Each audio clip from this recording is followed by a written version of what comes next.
Hi, this is Arthur Carmazzi, best-selling author and currently ranked as one of the world's top 10 thought leaders in organizational culture and leadership. And welcome to the Nights of Transformation. And today we are going to be talking about skills.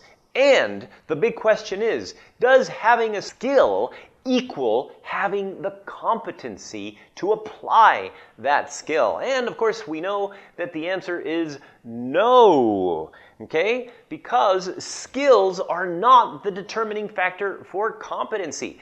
Let's just look at the idea of time management, for example. Have you ever taken a time management course or possibly just read stuff about time management, which basically means you understand the concepts, you know what you need to do, and yet for some reason you don't do it?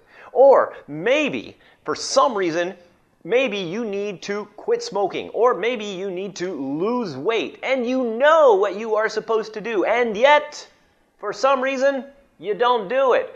Competency does not equal skill. Oftentimes we have skills, our subordinates have skills, and even our superiors have skills, and we do not implement them. So let's look at the potential things that affect competency related to skill. So the environment affects your ability to implement your skill. If you are in an environment where basically everybody's just playing around and not focusing on work, well, that is definitely going to affect your potential to implement specific skills, because environment will also affect your focus. On the other hand, if you're in a high stress environment where basically you're not feeling very good about yourself and people around you are kind of making you small, well, that's not going to really develop your competency either. So, creating a supportive environment basically creates a potential for improving competency. But wait, there's more, because motivation also affects your skill implementation. So, are you motivated to actually put this skill into use? What are the determining factors? What is the pleasure? What is the pain? Why should you do it? So, oftentimes we have a skill, but the pain of not implementing it is not strong enough. For example, let's say you have a pain in your chest, and you say, hey, no sweat, I'm fine, I need to keep on doing my thing. On the other hand, let's say now the pain is really strong, and it could even potentially be a heart attack. Now, you are motivated to go to the hospital and get checked up. Okay?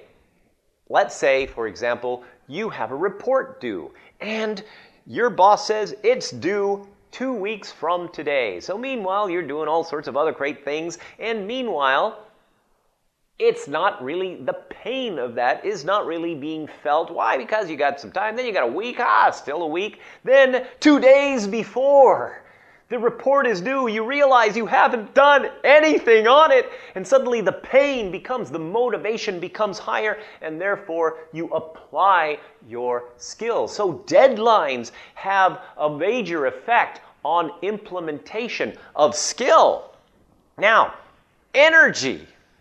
What happens if you go to work and it's like, oh my gosh, I just like, I'm tired, so you just don't really have very much energy. Now, there's a lot of things that affect energy. Sleep affects energy. You should get at least 7 to 8 hours worth of sleep. Okay? Food affects energy. Don't eat too much junk food. It takes the energy away from you. Exercise, weight balance also affects your energy. If you're overweight and you know it, and you know that you could have more energy, well, do something about it. Okay? Also, people affect your energy. Going back to environment. How people affect you. And we've heard of the concept of energy vampires. It's true. There are certain people that will literally take away energy from you because it just takes so much energy to deal with them. And in this particular case, the best thing to do is say something nice, and get away from them so that you can recover your energy. Now, there's a lot of other ways, like just kind of simple meditation that you can do for like about a minute, just kind of focusing on your breathing while you are sitting at your desk does actually help your energy increase in development. So that also affects your skill implementation. But the biggest thing, the biggest thing that really determines competency is your attitude. Now, oftentimes, when somebody does something good, we appreciate the thing that they've done, but we oftentimes neglect to see the attitude behind it.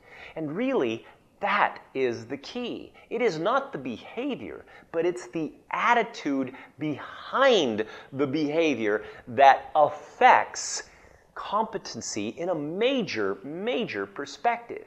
So, if you want to develop people to use their skills more effectively, you need to improve attitude. And your ability to really transcend and use your skills to a major degree is completely dependent on your attitude, which basically means back to the idea of environment, and environment affects attitude. So, creating an environment where you are supporting people by reinforcing the attitude, not necessarily the behavior, but the attitude that is responsible for the behavior, is going to make a major factor that also is going to motivate people, because you're sharing how that person's attitude, meaning that it's internal, it's not just something they did, but it's who they are, is really responsible for achieving X and X and X and X. So, with that, if you want to find out more about how attitude affects competency, do check out my latest book, Architects of Extraordinary Team Culture, 5 Secrets Hidden in the Great Pyramid. And in this book, which basically is written in a kind of a fun story way and based on actual research, and it's got some really cool stuff about ancient Egypt in there as well, but in it, you also learn about the different levels that we have of commitment and how that affects people's motivation, passion, excitement, and how it affects the environments of competency.